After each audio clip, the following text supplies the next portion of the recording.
Madam Clerk, let's call us to order. Roll call. Who's here? Ted Carlson, Here. Terry Kelly, Here. Jack McKenna, Here. Marshall Olson. Here. You have a quorum. All right. Also in attendance, right, we have Dee Ennis and Pete Peterson from the Anchorage Assembly. Thanks for coming. Making the time to come. You're welcome. Approval of the agenda. Does anyone have any additions, or do you need to move anything around? Should we move the gifting, or is that number A1? Is that our first thing? The minutes.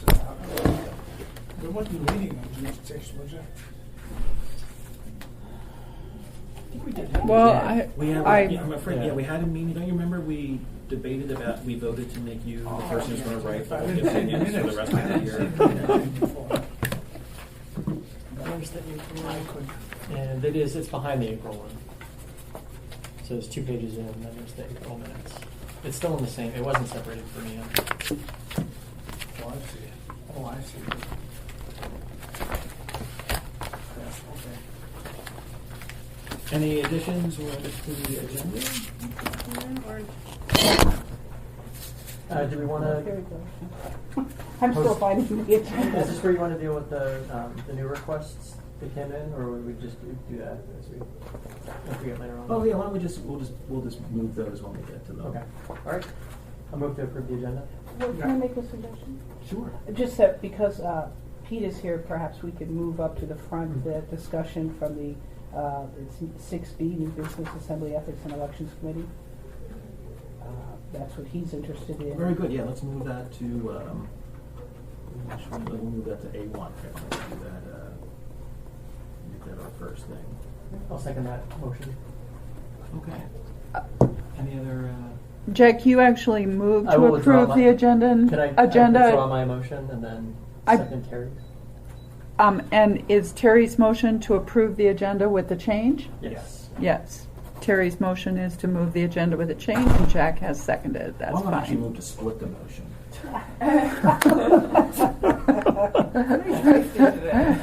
Okay, no problem. Summer We all-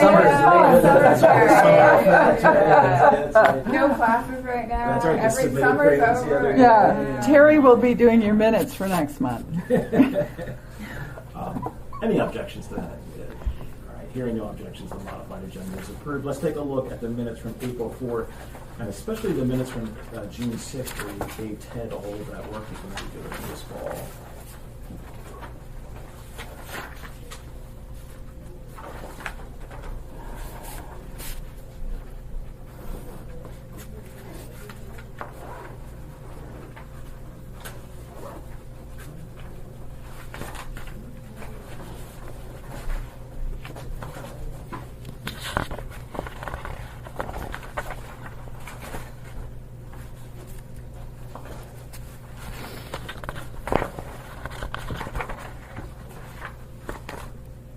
Oh, I love these minutes. Voice not distinguishable is the second. That's great.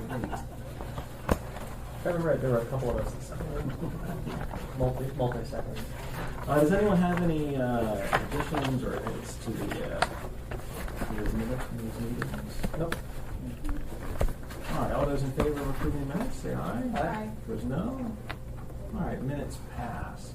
Let's take a look then. Well, that brings us then to our Ethics and Election Committee report. Dee, do you want to? We could start. Terry and I went to the last Assembly's committee meeting, the Ethics and Elections Committee meeting, to both talk about modifying that gift reservation in our code where it says that it reserves the power to the board to see if the gift is consistent with the underlying policies. And what's happening is that has become a do-over then. Everybody says, oh yeah, I'm way out of what I should be, but we want you to look at it. We explained to the committee that caused all sorts of problems, that we're basically back to investigating, and they're always investigating late, and we don't have the correct information. And that basically it should if you fall outside the exceptions, you should be denied. We wanted to take that reservation out. I wanted to know, Terry, that they, and then Pete, if you remember, they had some good wording suggestions. I was trying to listen to that meeting this morning before I came. It wasn't just simply eliminating it. There were some and I didn't get a chance to finish that tape. It's actually taped. It was very helpful. And That's why they tape those, I oh, think. very helpful. And I don't remember if you remember them, Ted, for that. If you look at your code for maybe everybody can look to their code, the 050 1.15050, and it's on it's F, reservation for exceptions. But I need to go back because I thought their suggestions were very helpful. There also was a discussion about maybe be redirected to a charitable organization or return to the donor, and we talked about that quite a bit. And I don't remember what you guys came up with, but it was very, very helpful. So I really need to go back and listen to that tape and I guess bring that forward. And maybe what I can do to move it forward is, I thought their suggestions were really well taken, so let's figure out what those are. And then for me to do a quick AO and AM, so it's actually moving it to the next step. We would, AO is a assembly ordinance and AM is assembly memorandum, so that we could be ready to present that to them at one of their next meetings. Oh, that sounds good. But again, they had really great ideas on this, and I can't remember which words they crossed out, but it was very, very helpful. Okay, so the solicitation policy. Yeah, that was the bigger discussion that we had. And the solicitation policy is somewhere in here, because I asked Cassie to make sure you guys had access to it. You don't know where it is, Barb, do you? I do not. Anyway, it's in here somewhere. But it was our proposed policy where we try to be pretty broad, because we did a very complex one, and then we realized that wasn't working. We tried to do a simple one, and we sort of expanded back and forth. And the Ethics and Elections Committee had a ton of questions, so just the same process we had gone through. But I think at the end of the day, what that one really came down to is we had addressed that to public servants. And that was, the whole solicitation policy was at my request. I get a call every other day. Can the Employee Incentive Committee go get food from Costco? Can they do all these things? And it was more within the employee sphere, but I had just addressed it to public servants, which includes elected officials. That they really brought up that's fairly problematic, that language, because does that mean when they go to meet with a constituent and they're saying, hey, yeah, maybe you have a chair or we'll do this for you, is that solicitation, or are they under some ethical cloud? And it was really quite fascinating, because I think it was. It was never meant to, in my intent, was never really to capture that activity, what they do with their constituents. It really was for the Employee Incentive Committee, who has to put together a $10,000 barbecue every summer, and everybody volunteers. Or the other big solicitation is when GCI, who has millions of dollars of contracts with us, wants to throw a party for the project managers on all his contracts. What are the bounds there? But Forrest had like a nice example, like, they said like an assembly member might go to, let's say, a wealthy family in town and say, hey, we're building a park, in like maybe your neighborhood. Would you be willing to contribute to the park? And we'll name the park after your family, or we'll name the park. Is that, he says that would look like that falls under this policy, and then that would be considered unethical. And he's like, but as assembly people, we kind of do that kind of stuff all the time, and it's for the public good that we do it. And so, yeah, we were touching a world that we had no intent to touch. You look perplexed. Well, it would depend on, Solve this problem for us. it depend on who's invited. If the general public, yes. Mm-hmm. But if it's a specific group of municipal employees, well, that's that is for, no. Well, see, what's interesting about that, well, can I ask him, or suggest, can we agree that it probably is not a larger public servant issue, that I don't think it should apply to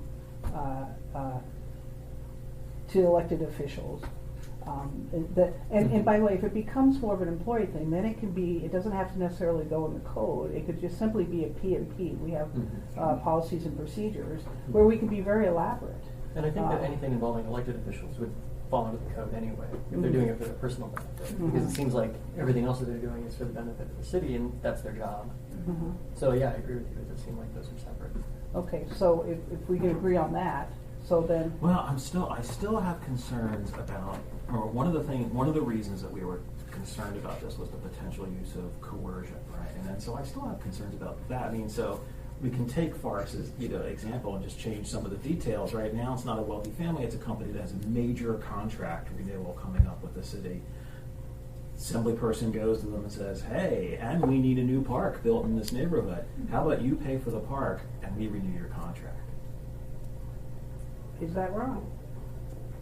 Yes. Okay, so there's some point that it crossed over. And I would say because it's coercive, right? I mean, like it's so in the you pay for the park and we'll name the park. It's a quid pro quo, right? So I mean, in like, order so, to get the contract, you need to. well, that's right. I mean, like you're not in some sense not your you're choice. offering the family, it's no skin off the family's nose to say no, we'd rather not pay for that park, and so we don't get to name it after our great grandfather, whatever, right? To say to a company, oh, by the way, you will lose business with us if you do not pay to play. That's coercive. That probably runs afoul of procurement rules. Okay, well, and that's what I was wondering. If there's some other place in the Yeah. code, I mean, like, because it Yeah. might still fall into like abuse of one's position, but I don't know if we have that little thing in the code anymore. But I can also That's see where right. even a similar agreement would be permissible, right? So I think it is, the developer that wants to build an area, and they say, and by the way, we're going to offer to also build a park nearby. And if the city says, hey, you can develop this, but what about building more green space? That's a same fact scenario, but with a different complexion on it, I think. Yeah. So I agree with you. I think there's some danger area, but do you think that would be covered by? By procurement, because it's competitive everything. So if you've already done sort of a pre-selection, it certainly would be violence to that. And just to interject, as I recall, we talked about ways that a person could try to get around, some sort of quid pro quo. You talk to a person about donating some money for a park, and then you wouldn't name it after them right away. Let 6 months or a year go by, and then you'd have create a naming committee, and voila, it just happens to be named after the people who donated the most money to create it. So, not sure how you could stop that, really. Right. Well, and I don't mind, in some sense, I don't mind the quid pro quo as long as there's a certain symmetry about it, right? So that, hey, we're offering you something you might like, naming the park after you, and in turn you're going to help pay for it. In a case where someone's contract is being renewed, in some sense, now you're threatening, right? Right, So it's right. not an offer anymore, it's now a threat. Your well-being will be intentionally diminished in some way by us for you not willing to pay extra in some way or another to do business with the city. I can tell you. But there's a specific ordinance on naming of something, so you'd have to follow that. Right. And, so you couldn't make a promise to somebody to do that. If they put forth a naming committee, they have to follow the law in the naming committee, and they may not meet them. Yeah, which are a lot of steps. Mm-hmm. And I guess that's my question is sort of like, would these kind of more coercive situations, would they either be covered by different sections of the ethics code, or would they be covered by either procurement procedures or Can I explain the procurement procedures? I think it would be difficult to have that kind of coercion within a competitive procurement because everything's done by, not everything, the vast majority of the bigger contracts are by ITBs, invitation to bid. And that's simply who is the lowest at the end of the day. It's the lowest dollar figure. No discretion really by purchasing. And then the other one is a request for proposal, an RFP. Tell us how you're going to build a big ice rink here. And that's a selection committee of 5 people. It's chosen by the mayor, or it has to be signed off by the mayor. But five people. They go through this elaborate process, this elaborate scoring. Could the mayor stack that committee? Well, it's going to be some of the department people. It has to be purchasing on it. So again, those are very steeped in process procedures that it'd be very difficult to, I think, do what you're talking about. So because At the last assembly meeting, a perfect example of this came up where there's an RFP out for a designer on the stormwater utility. And so the RFP is on the street, but it's contingent on the assembly approving the funding. And so 2 things. One, one of the members said, well, can we meet with the best bidder? And the answer was no. It's confidential. It's under the purchasing regs that Dee just described, and there's no way the assembly can get involved in that until after the bid has been awarded, the contract is negotiated, and 7 days have passed for the opportunity for other bidders to appeal. So that was one example where the assembly did ask to get involved and they were told no. And then the second thing I'd comment about our Title II rewrite. Dee and I are on a work group where we're rewriting the Assembly's rules of procedures to make the meetings more efficient. And one of the issues is those contracts that the Assembly approves. And we're increasing the dollar amount. We're going to put them in a report instead of having them approve each contract and each contract amendment. Their job is very perfunctory, is what I would argue. So, and that's, my main concern is to make sure that there's like these kind of safeguards in place. And then no bid contracts, those are small, are those limited? Those are sole source contracts. Yeah. But those are not necessarily the amount. The smaller ones go through more easily, but those are simply, we want to pick this person without this competitive process because they have some type of unique character that nobody else has, or it's so. And Ron, the purchasing officer, has to approve of those, and they go before that. The sole source contracts do go before the assembly, but more in an aggregate form. But the assembly really took Ron to have, and again, the purchasing officer to task because a bunch of community councils had said, we want to have this playground manufacturer. That's who we want. So it was a sole source memo. And the assembly said, wait a minute, there's 1 million people who make playground equipment. No. And really took them to task and said, no, you don't do that for sole source. Said, we want the competitive process. And that left a big impression on purchasing. It was like, because here's the community councils that said, we've already done the investigation, we've done all that work, we want. And the assembly said no. Okay. So.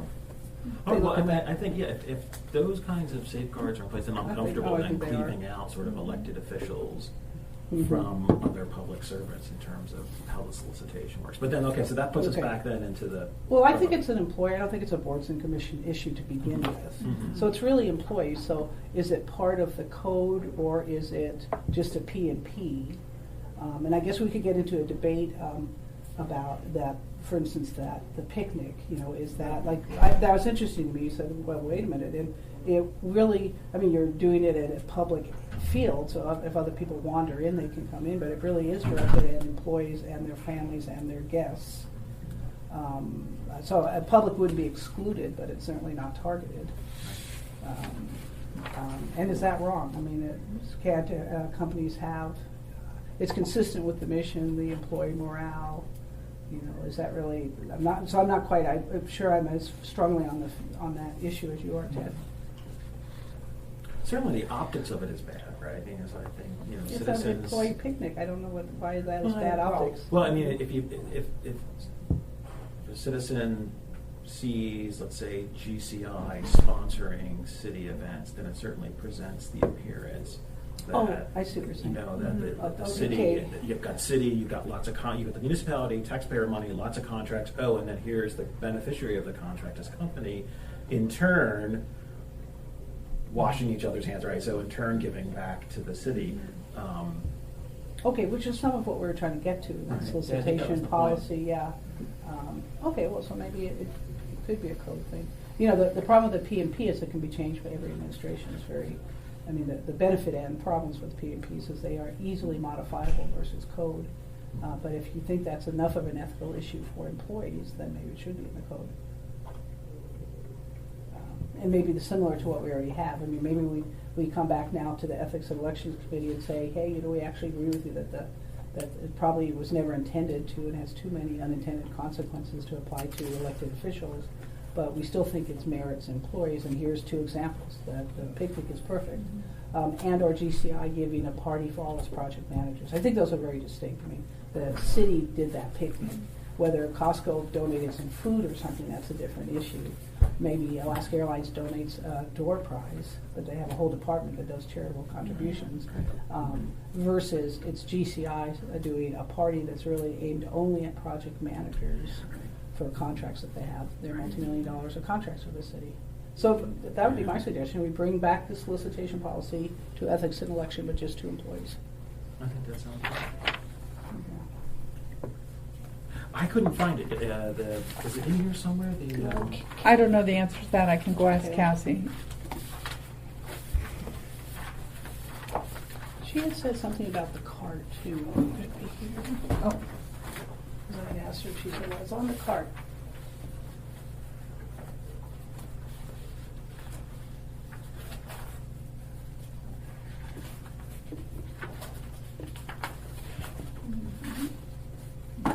Let me go ask her.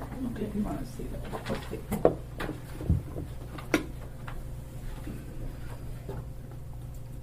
And then that would also allow us, Terry, if we did that, if we went back to also for me to have the ethics thing, the gift thing done the way. Remember, I just can't remember how they cut that up. you but know, it was- you know, they had some really good ideas. They did have some ideas. My impression, we had such a great discussion about the elected official thing that I wrapped my head around that and totally forgot about the gift, the gift language.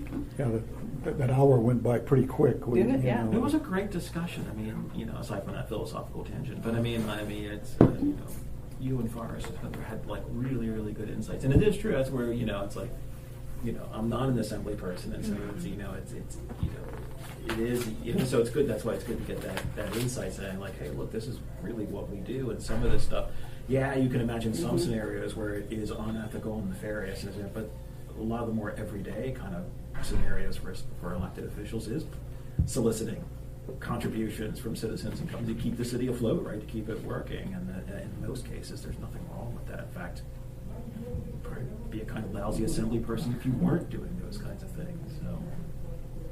And Terry, can I ask, Chris, have you come here to bring a question to the board? Yeah, just by chance you're here while I'm here, so and it's on that subject that we've been discussing. On the appointments? No, on the. We discussed so many things, Chris. Yeah, on the matter of changing. Of the. I guess it is appointments. It's that appointment issue, state-level okay. Appointments. Yeah, have a brief talk about that. Yeah, we're not sure what you're looking for. It was a proposed solicitation policy that we actually presented to the Ethics and Elections Group. And it's been floating around for a while. Lisa Toussaint drafted the last version of it. I found the April version, which was not, because it's like a couple lines up here and then a couple sub-paragraphs, I believe. Okay. And what I'm not sure we need to have. Okay. it, to tell you the truth. All right. This Oh yeah, if it group- was handy, it would be good to take a look at. But yeah, don't. Okay. This group has vetted it before. Yeah. Okay, And so all- it's been in the minutes before then? Yeah. And it would be in the attachments? Okay. That I don't know. Okay, so I'll go ahead and look through the attachments and see if I can find it for you. All right? Okay. Well, do we? I don't know. Again, we vetted it many, Yeah, many we times. vetted We it. just had not. If it was in here, I was Yeah, just we hoping just we had could just pull not it right thought up. of But it's the not. like, It's not. elected Okay. officials stuff. So I think Okay, we're okay. all right, thank you. So Terry, I didn't know what you wanted to do in terms of the drop.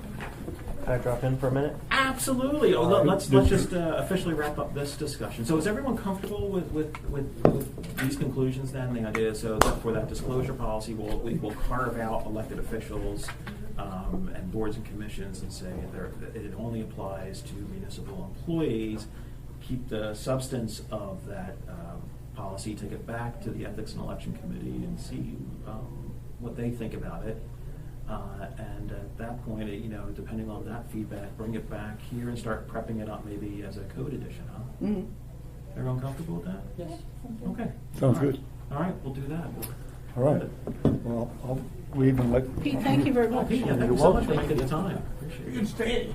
Oh, I'm good. Chris, bring this up here. You might like to hear it, Pete. You think so? Mm-hmm. I didn't know whether it was You, something you you wanted to know. might like to hear it, All right. since we're in an open meeting. Do you have a motion to change the agenda. Oh, yeah, we have a motion to change the agenda? So that, Okay, so, second? Seconded. All in favor? Aye. Opposed, no? Okay, agenda has been changed. Hello, Christopher Constant for the record. So I am working on kind of an emerging piece of legislation that I need the advice, I need you all to think about some things for me so I can have a fully vetted idea. So in the last year, we had an interesting scenario where we had 2 members of elected bodies in the municipality appointed to high-level positions in the state executive cabinet. And one of them, in my opinion, did the right thing and resigned the position in the elected office, and one of them didn't. And so I'm contemplating a piece of legislation that would it's two-sided. One that would tighten up who can run for office and at the same time serve in an executive position in the state government, and one that would provide some more flexibility for general municipal employees to participate in elected office. And so the proposal that I'm working on, and Dee and I have been going back and forth on this, and she's been looking at state kind of rules, and it turns out that there are a number of appointees to the state government, some of which are not really consequential in the concept of having, if they're in that position, reporting directly to the governor, suddenly having major influence on legislation and the governance of the municipality or the school board. And there's like appointees include cabinet level members, also includes the adjutant general of the National Guard and judges and everything. And so, but a number of those positions, I can't conceive they would want to be on the assembly and do that job, right? But it's really, to me, those folks who are direct cabinet level appointees, or if not cabinet, advisors that work directly for the governor. And so I'm working on a proposal to make it so you can't serve 2 masters at that level. And the other side is that I think we have a blanket prohibition against municipal employees serving in the state government and being an employee of the municipality, but the school board has a special carve-out that allows them to do that. And so I am hoping, and I don't have a piece of legislation yet, that working with Dee, you could help me sift through at what level down from the top does the line kind of make sense in making that restriction, right? Because at some point it becomes absurd.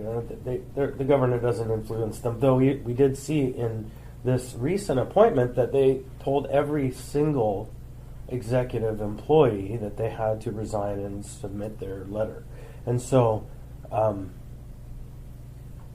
but this is an unusual administration. This isn't the average, and we don't want to build laws based on just the extremes. And so I'm hoping you can work with Dee and look at the kind of tier of appointees of the state government and think about what makes sense in creating a restriction on who can serve as an elected official of the muni and at the same time appointed by the governor. Because I hope before the end of the year to have introduced an ordinance that will change our policy. Can I add some of the difficulty here is just like with the city, the mayor appoints all the executives. And boards and commissions. And boards and commissions. Yeah. And so the same thing with the state is that there's a huge group of executive appointments, and so one of the things I had debated with Chris was, well, why does and maybe we can put it more into like our city that we understand. Why does, say, a line attorney who's an executive appointee by the mayor? So let's put it where things we can understand. Why are they less at risk of influence than someone like me, the deputy? Now, because I don't get changed out generally, it's only my boss that comes and goes with the new administration. how do you define which level? Because they're all subject to termination. And by the way, Chris, I don't know, you know, the Sullivan Arena administration did the same thing. We all had to submit resignations twice. Right. And it was very offensive. But And it is offensive, but not unusual. Yeah, it's not right? unusual. And so to me, it's an interesting line, but it's to the point when you work for the governor and you're going to lose your $150,000 job if you don't stand up for the cuts to the school board's budget. You know, that's like there's an ethical problem there. Are you speaking of, well, say for instance, Amy Demosky? She is Could one. she have stayed on the assembly? Yes. That's what you're speaking. According to the code right now, but she knew that you couldn't do that. Her ethical standard was clear. Right. But there's another member currently serving on the school board who is a deputy commissioner, and he works just 2 steps under the governor, and is on the school board. And the governor tried to cut $20 million out of pre-appropriated funds, and a person didn't come to the defense and aid of the school, and that's a political concern. But an ethical concern is that right? No. And I mean, you know, and I've been meaning to thought, has he been disclosing that potential conflict, and has the school board been Yes. assessing it? And, Yes. and the school board voted that it was okay? Well, I don't think they have a vote to say whether or not it's okay, but he Well, has. they do. He has to disclose it, and they have to vote about whether it's a substantial conflict or not. That's the thing that's been kind of puzzling to me, because it seems the argument you just made sounds pretty reasonable to me, that at least for some votes and some issues, my sense is that he's probably conflicted out. And I'm kind of curious, and I've been meaning to follow up on it, is like, has he been disclosing that conflict, and then the school board is supposed to vote on it to see if it's a substantial conflict. But or not. if you so step if the majority's back- been voting, I mean, because that's the mechanism that's in Right. place now. The mechanism that's in place Right. now is, let's say, if you had an assembly person who was Right. also in the cabinet of the governor, the rest of the assembly, that anytime something comes up in which there's a potential something, the governor's policy is against what the assembly wants, and boy, I serve at the will of the governor, so I need to disclose that. That's obviously a potential conflict. And then the assembly gets to vote about, like, okay, is that a substantial interest in this matter that precludes you from participating? And so I there is at least understand one that. mechanism There in is. place. But a lot of things happen outside of an open meeting when the conversations of strategy are underway, or it's in a committee, and then they go over, and they're not even subject to those kind of rules at their level. And so there has to be a line somewhere at which point it doesn't matter, and we can set that in code. We can say either you can't serve, or you can't run for election, or you can run, but then you can only do one. And I just really need an opinion on where that level is. And by the way, our code section is very simple. An elected official, and it's, if anybody's interested, 1.15090B2. An elected official of the municipality, other than the mayor, may serve as a non-elected employee of the state. So school board elected official may serve as non-elected deputy commissioner, because it's not an elected position of the state. And that's the section of the code I'm looking at changing. But it's not so simple as to say, nobody. I don't want to do that. And in fact, I want to make it easier for some people who are literally, frontline workers who don't have a policy voice, should actually be able to run at the state level and set policy. But then, when you come to the question of, on this specific matter, do I have a conflict? Well, it's the job that I work for in this division, it specifically is relating to that, so I probably should not work on this matter.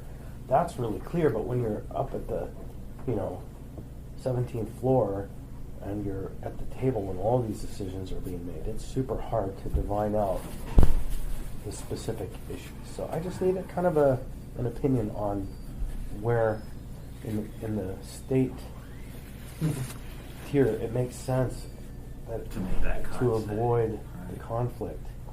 Well, I mean, like, I guess the conservative line would be like those who are in sort of at will position or serving. But that's all the pleasure. appointees Yeah. are at will. That would be all that, And I think that's too far.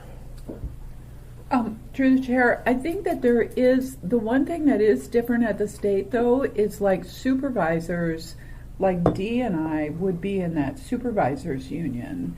So that is different at the state.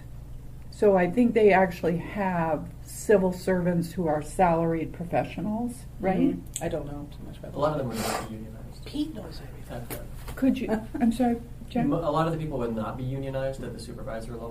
Oh, okay, got in the it. state. So,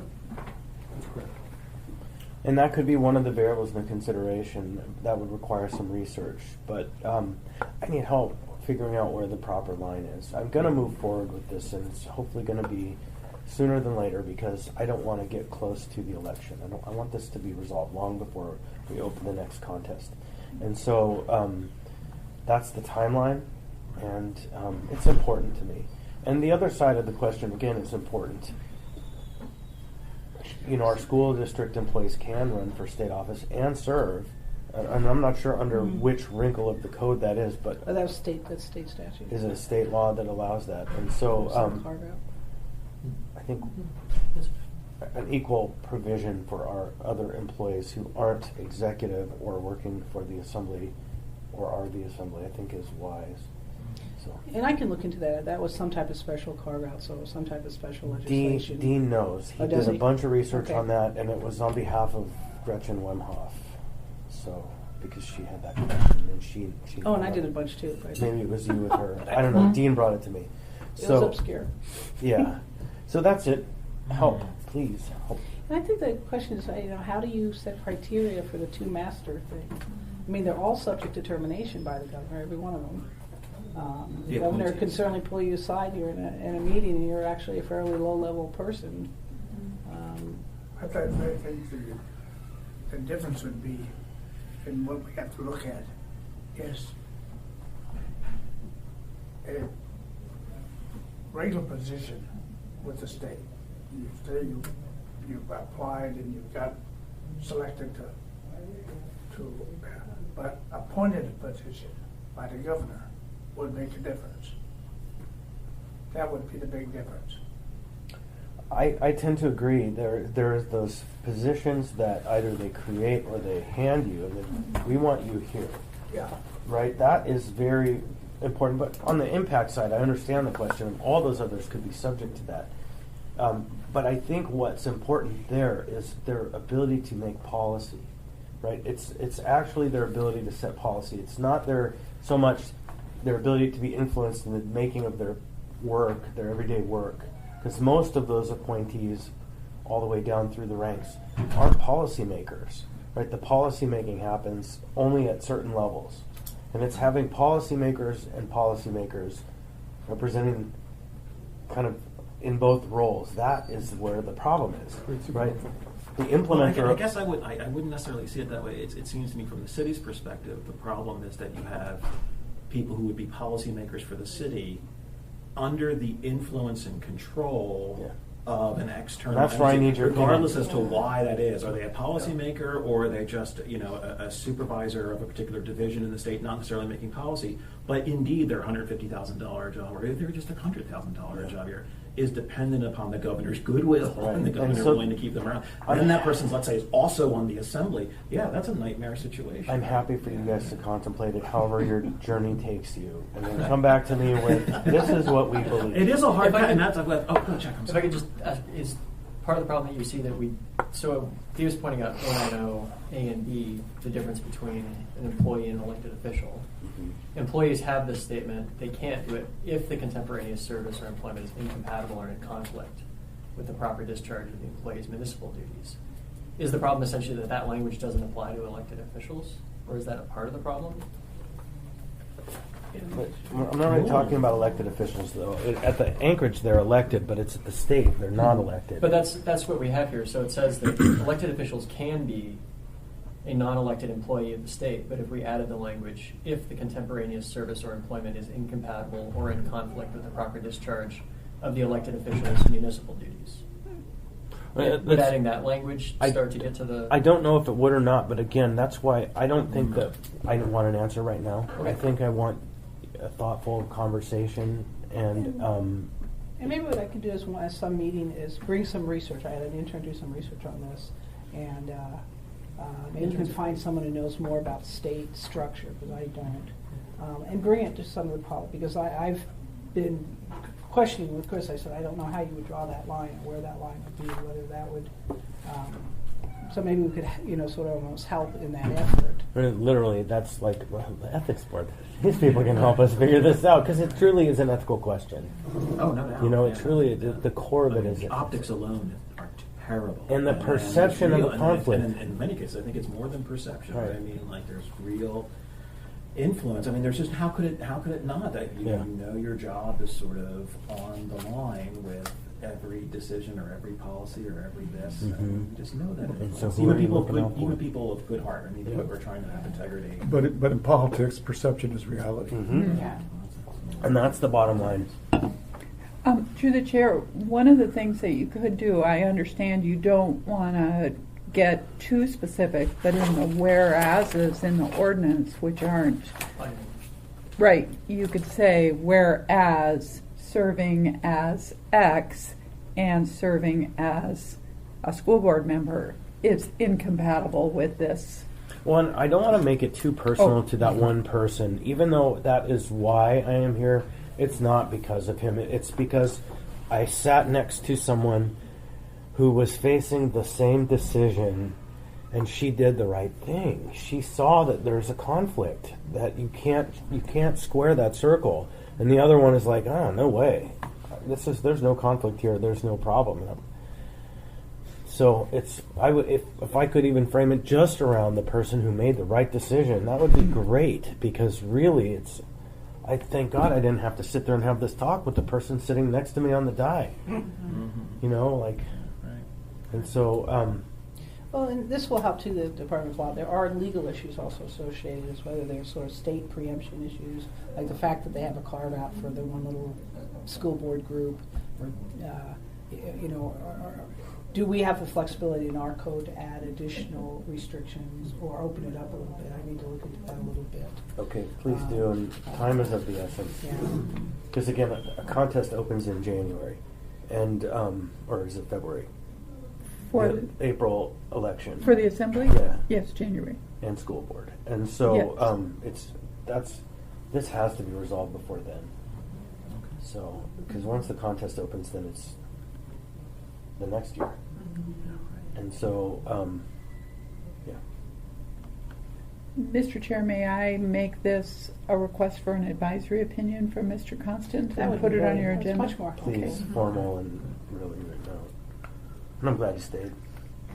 Yeah, well, I didn't know whether there was a conflict you were No. bringing forward or. Well, there is, but not my own.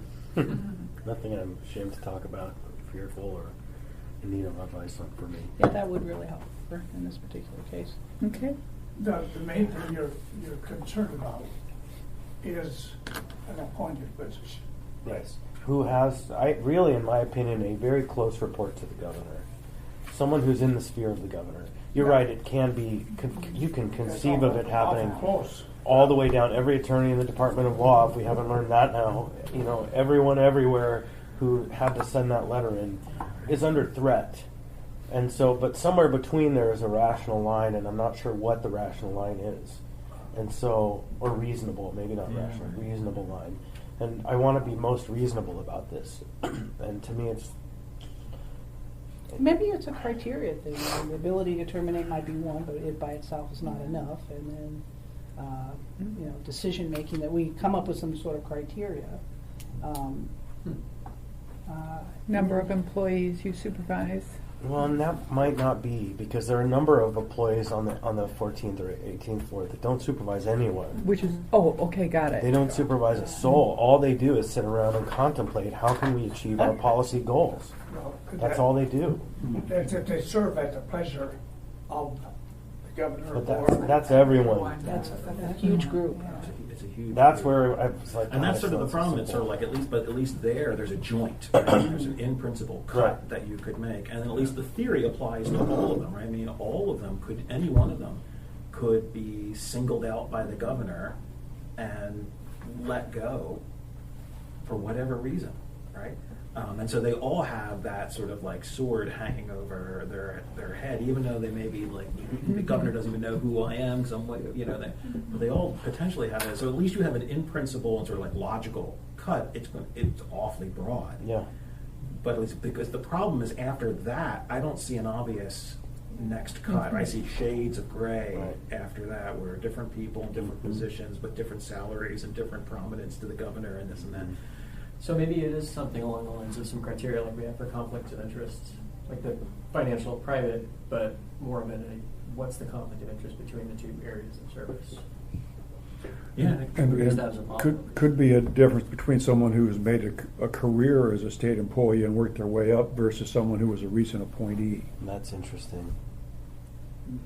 All right, I'm demanded at a Does meeting upstairs. anybody know somebody from the state personnel that knows some of this stuff? in I terms could of get what you they're- someone Because we probably. don't know, we really don't It's know the the state same system. young woman who's been working with us on the fair Mhm, responsible responsible contracting. contracting piece. And Okay. so she was in the Department of Labor. She will know, and I bet we could bring That her would in. be helpful. To the chair, I think I'm kind of leaning to your take that there might need to be a bright line with executive appointees, including I think we think of lawyers and the stable of lawyers. But if you think about that, as a lawyer, we're required to zealously represent our client. Right. And if our client is the state, and even if we might disagree with a policy, we still have to zealously represent and take a stand on that. And that in itself might be a conflict with service to the municipality. And so maybe this bright line that Terry is talking about is the right line. And again, I don't want an answer today. I want an answer that comes through deliberation and contemplation. And I want y'all to think about this and help me. This is not something that we could answer over one 15-minute surprise conversation. This is really important to me that we figure this out, because there's a problem right now. And this problem, even it might not turn into an actual break in policy anywhere, but it's, as he said, perception is reality, and it just feels not good. So, Just briefly, were you expecting, if this procedure or if this it goes down to the level of addressing people that serve on municipal boards, I might have a conflict with participating. I am an executive branch employee with the state of Alaska.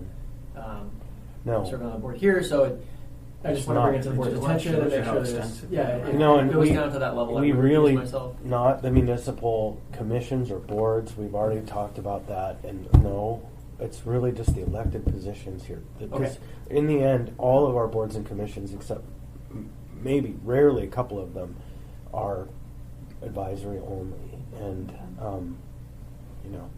I just wanted to make sure it was clear that it's really the 11 and 5 seats that I'm trying to protect from influence of the state executive. And the 23 LRSAs that you're trying to add. Okay, yeah, Right? I don't know. I thought that the concern was if you're elected to a LRSA seat, you're elected, so we have 23 people, then you can't. But we've defined them as not being elected in here. Oh, and okay, I got it. think that's better. I mean, Okay. these people are talking Yeah, about no, roads we've and sidewalks. You've already excluded the We've already LRSAs. excluded them as Got not it. an elected. It's already official. hard enough to get people to want to be on. Yeah, and so I don't want to stop state employees from participating in any part of our process. I just want to stop We the governor include them as a from board having an member. extra seat on the assembly and the school board. That's what I really want to stop. Well, because the school board and the assembly, so much of Okay. your work You've got to is vote promoting, That's a General conflict. service particular political areas. ideology. General service. There- that's A lot of part boards of and the commissions, general even this board, service we're- areas. this is about one of the more whatever. political So boards, because we there's do only wade which one? into the ethics What of is political that, officials and things like that. Right. Safety one or something? Much These that guys are particular limited. They're political different. ideology. We've had liberals Is and that conservatives defined on this somewhere? board Well, years and years and regular years, code. reaching the exact same conclusions over and over and over.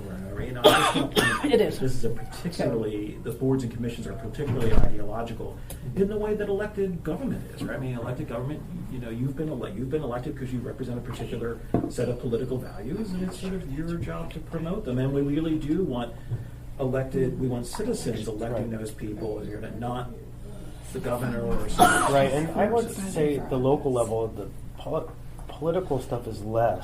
It's more your local issues, your sidewalks and your sewers and homeless people, and right. But the state funds school, schools. The state funds a number of our projects, right? And there are too many attached strings between those two positions not to have a clear, bright line separating the bodies, you know. Yeah, and again, it's your feeling, because like the counter argument that I would see to all of this is that we already have the conflict of interest provisions in the code. Disclosure. Right, that you have to disclose, and then the body has to vote, is your interest substantial enough, right? I mean, because you could see someone saying like, hey, yeah, you know, I'm an appointee for the governor, but I'm also an assembly person, but half the time we're voting on stuff that's not particularly ideological, right? It's sidewalks and this and the other thing. And when those cases come up that are kind of ideologically sensitive, I disclose my conflict, and then the body gets to decide whether it's too much, right? Whether I'm now serving two masters, right? But, yeah, I think in this Do case, you think that it's not enough. And that's where, at some point on the line, is where it transforms from, I have a nominal potential conflict, let me disclose it here, to every breath of my day is set and empowering his policies. And every breath of my day over here is supposed to be set embodying these policies. And that's, where's that line? Where's that line? And I'm not sure what it is. That's why Dee and I need your help. But is your feeling then, so like when bodies, and again, this is where you have insight that I absolutely do not, that when elected bodies have those kind of discussions, are you conflicted out or not, that the elected body is not sort of as tough as it should be, and that it lets people. Can I think explain in terms, I think that you'll understand what Chris is saying, is that kind of disclosure applies to, quote, official actions. So you're thinking of meetings and decision making. You're not thinking of all the behind the scenes meetings and everyday policy making and phone calls.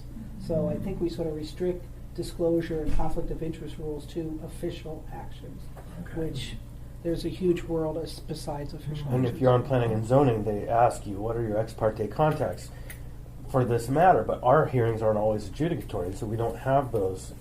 You know, it's just different. It's like softer and squishier. Right. And to me, the perceptual issue is paramount here. It's even the perception of a conflict is a problem. Through the chair, the school board, as some of you know, is a policy-making body. It's not a legislative body.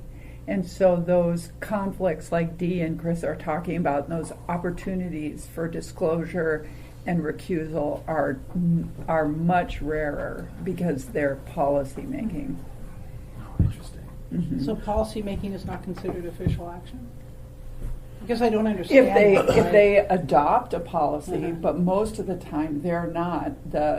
Remember, the school district runs, the superintendent and the superintendent's office runs the school board. The school board just sets the policy, and so it is very different than the assembly. But I think it's those.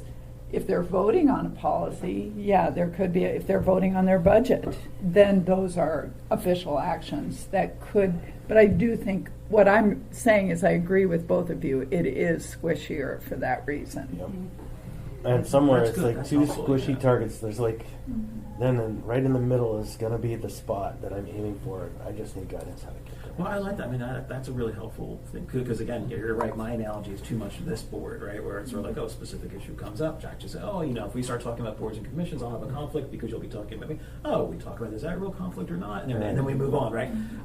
But you're right. I mean, like, you're right, for an elected board or an elected body, you're going to have a lot more of this stuff going on in the background, these conversations and influence Right. that are not going to quite rise to the level of official action around making And disclosures. I have tons of conversations with the 8th floor that aren't bound by our open meetings rules, right? And so we're making policy all the time, right? We're setting In and fact, figuring more out directly, actually. what works and how it works. And so all of that stuff is not sitting before the body and making a decision. And the same thing is happening there, but even more because they have a broader swath of areas they're working on and less people looking closely because there's so much going on. At some point it just becomes untenable that this could happen in a way that doesn't promote conflict. Yeah, right. You know, and Well, and that's why, I mean, and Jack's idea of taking that section, that line that we've got for the employee, right, that, is incompatible and in conflict with the proper discharge of the employees. Maybe it is, if we don't do a bright red line, everyone who's an appointee, you can. But maybe if we're it's- gonna do a criteria type thing, Yeah. like these are the kind of conditions where you can't serve both masters if it looks like this. It needs to That's be gonna both one of those. that language plus some standards, right? It needs not just that language, because that language I could run through with the diesel, but if you had some benchmarks within there that were like, such as, Well, just like in the conflict of interest, you have Right. those 5 things you always look at. all right, I'm missing a meeting. Thank you all. I'm sorry to drop Oh, an thank you so much for coming. interesting That's bomb on you, great. but all right. Right, thank you. Hey, thanks for coming. You coaching majors again next summer? I'm planning to. All right, my kids want me on your team. All right, fantastic. Yeah. Uh-oh. Through the chair, who would you like me to assign to write this advisory opinion? Jack. Jack? I think this sounds like a pretty strong sort of. To write this I- advisory Or- opinion on what we're just discussing now? Or to start drafting something, or to assign this advisory. This is a chair. I'm happy to whip something up. Yeah, Okay, I'm, good. I'm on summer break for one more day. Okay, but I guess I'm confused, Barbara. Start writing something up on what I we don't know just if we have- talked I about. just I don't- want to, and I I have just meetings need at to school assign it today. to somebody. You guys just tell me what to Susan do. I'm Colina is just really- doing Poor Susan minutes. Colina is planning So, you know, all like the right here, accreditation type stuff where that we we have need, it, and, like this. I just Susan, need to know, should it be you or Terry or you and Terry? Terry, if you want to run lead on this, but we're just not even close to where we Oh, can I'm write just anything. summarize. I'm just going to summarize or write up what's the issue. What are some? I don't even, By 1 p.m. I'm not do you sure want to do that- some notes? okay. I Yeah, mean, if why you not? have that spare time, I mean, that's very helpful to the rest of us over the summer, Yeah. but that's a lot of work, and I think we're fairly premature in the process. Okay. No, but I'm just suggesting that. I want people. You're actually- discouraging to do a I quick know, write-up? I can't believe it. But if you could do a quick write-up, that would be fine. But no, but but you see what I'm saying? Yeah. I also think there are some legal issues. There's some preemption issues. There's here's an interesting case. The Assembly was also interested in being able to do confirmation hearings for executives, all executives, right? That's 134 people. That's me and not just my boss.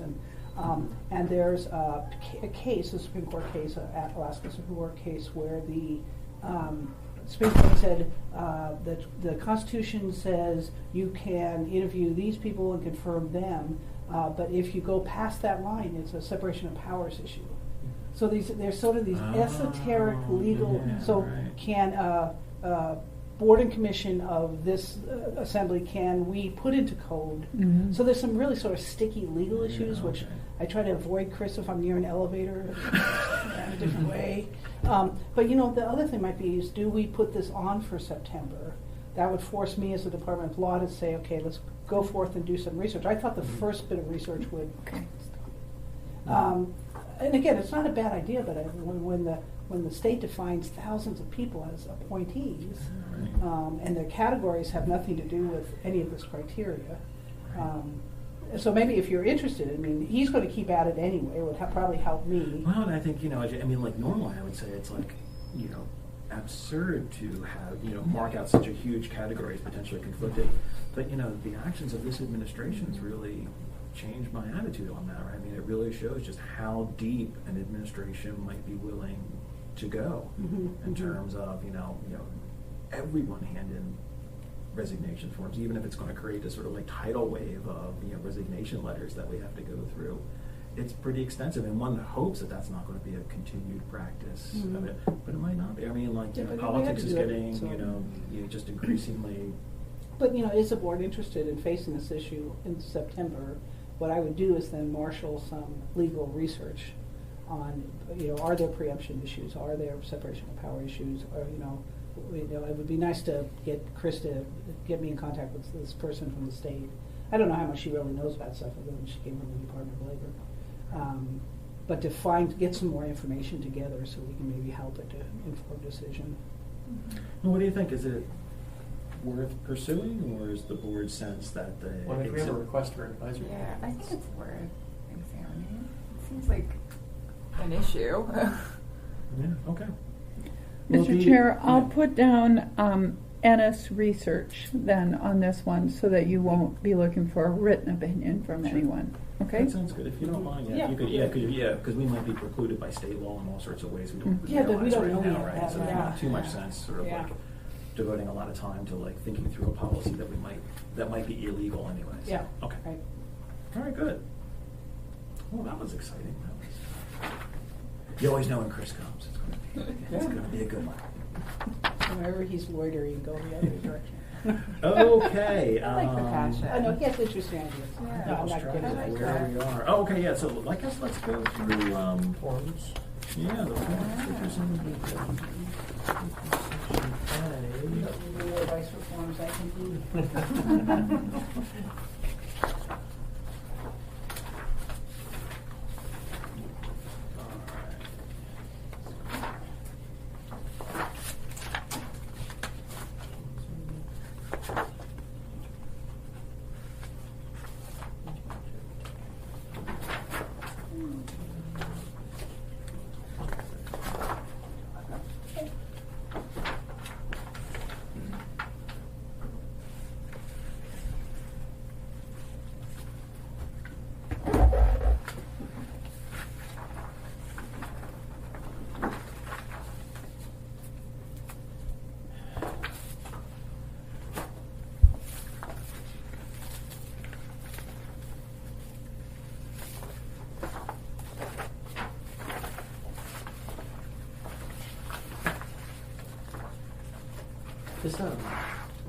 Does the Director of Administrative Projects, is that what that stands for Ms. Moffett? What's her in purple?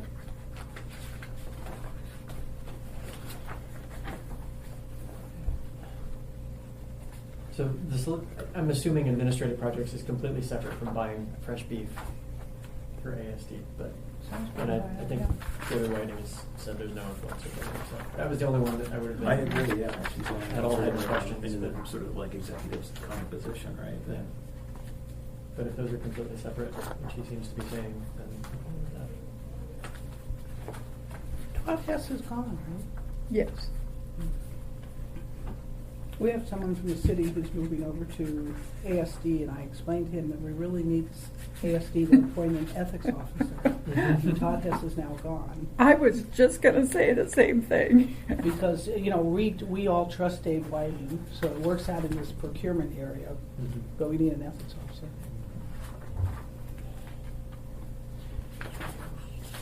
Well, that works out great, because there might be an ethicist looking for a job.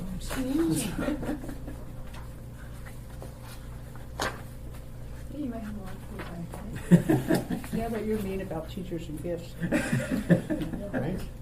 That's good. So I've gone up through Mr. O'Quinn, and I don't see any problems. Is it-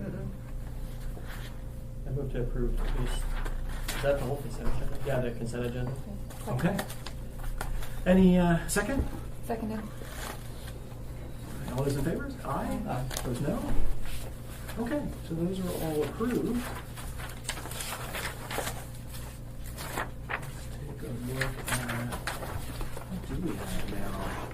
So request for advisory 2019-2 and 2019-3, those will be postponed into our next meeting. Or does someone have a motion to do that? Do you want Someone want to, to? do we need to put an explanation on the record as to why we're postponing these? I certainly could do that. It would be till October. Oh, be in Okay, October, so, okay. yeah, this involves a question about ombudsman sort of outreach, political stuff. And the ombudsman put in a request for an advisory opinion, as did the municipal attorney. So they're really over the same issue. It involves sort of activism by someone. Those people aren't both available again until the October meeting. And also, because I work directly for one of them, we've asked Lisa Toussaint to step in the conflict counsel role. And she's not here as well, so we asked for October, and I think the good idea, it's an interesting idea because it has some interesting issues, those broader issues about what you can do in terms of influencing voters or not, and then ombudsman is a unique little world, is make it for the whole thing, whole session. Okay. Wow, okay. Great. It really involves very interesting, much broader issues than No, this it looks really particular interesting, yeah. instance. It's really a good one. Okay, do we have a motion to postpone then the consideration of those matters until our October meeting? So moved. Second? Second. All those in favor, aye? Aye. Opposed, no? Okay, we've already done C. D, schedule next quarter meeting dates. Okay. Does 10 a.m. on Thursday work for people?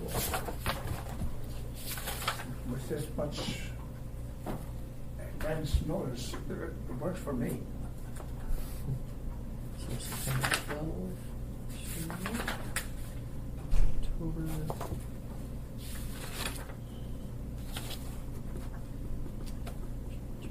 Have you got your schedule for next? I do have my schedule, yeah. And so you're the main one.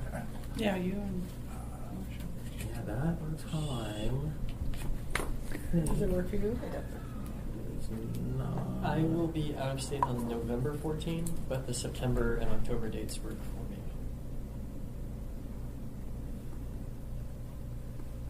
I've got class at 11:30. So we do on September right now? Thursdays. Hmm. So Thursdays are, I'd either need it to be early, so I've got class at 11:30, so I'd either need to meet at 9, and then I've got class at 2:30. So if Thursdays are a bad day, Marcia, does Wednesday work for you? No, I right? got class on Monday, Wednesday. I thought we discussed this last year, that I'm- you guys were going to get together. I'm sorry, 9. That's way above my pay grade. Yeah, that's right. I mean, who knows? Maybe we'll be free. Well, that's We right, might we might be- well be free. So 9 to 11 doesn't work for you on Thursdays, No, 9 Marcia? to 11 works on Thursday. I could Yeah. make 9 to 11 work as well. I'm free all day Tuesday and Thursday. I mean, I just want to let you know, when you were on Fridays, that was a problem. Yes. I think you Yeah. understood that was Yes, the yeah. problem. Thursday So works. this is a good time. Well, let's, yeah, if we could do Thursdays 9 to 11, if people don't That's fine mind with me. meeting That's fine that with early, me. that works for me. But I won't have much luxury in terms of sticking around. Okay. I will need to be out of here at 11 so I can get to class in a kind of unhurried 9 to 11 on and Thursdays. thoughtful way. Okay, good. Well, let's do that then, if everyone's okay with that. So that's We'll- September. Oh, and those dates, I'm sorry, Jack, in the meantime, you said something about. I'm fine November. September and October, but we don't need to completely reschedule. So we're just going to do September and October for now. Okay. Do you want to pick a different date for October? I'm fine with October. October works No, for me as well. November? Sorry. November, yeah. I'm gone both the 7th and the 14th, so, I mean, it might just be one that I have to miss. So after mean, that would put us too far out, Yeah. I think, in November. I think Yeah, too close to Thanksgiving. exactly. Could we shift a day, though? I think because we're down to 4 people, number one, but if October's going to be the big ombudsman meeting, then it would be important for you to be there, for everybody to be there for. And I'm fine for October. I can make that. Okay, so what would September, let's do, And you're gone on November 7th? Yeah, I'm gone November 7th and November 14th.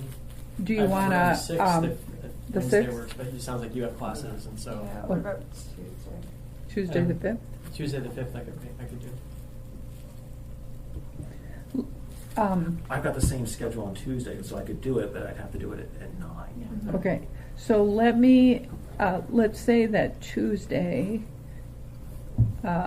November 5th is tentative. so that's 9 to 11. And then what are the September and October dates for? 12th and, September 12th, October 10th. September 12th. But, I mean, November 12th, and what you're saying then? November 5th. November 5th. 5th, okay. So September 12th, October 10th, November 5th. Correct. And that's, yeah, 9 o'clock. 9 to 11, all of them. And we'll send out a confirmation. I can confirm today the September 12th and the October 10th. Yeah. I have to check for the 5th. And October 10th, we have the big meeting. Mhm.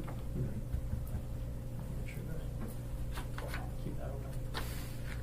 And maybe if people can, I don't know if we've been giving the stuff in the electronically, but maybe if you just pull out the yellow stuff Yeah, Or at your Or- next meeting that you, Yeah. do you mind that, Barbara, if they pull out the yellow stuff for the October meeting? No? Okay. Just- Yeah, confidentiality was waived, so I think that's fine. Yeah.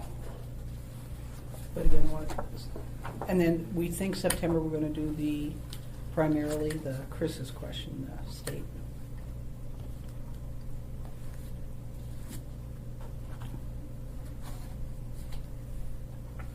Okay, good. And Terry, oh no, never mind. I'm looking at it incorrectly. All right, let's move into unfinished business. Terry, Dee, can by I- unfinished business, do we mean stuff that we need to finish or stuff that isn't really ready to?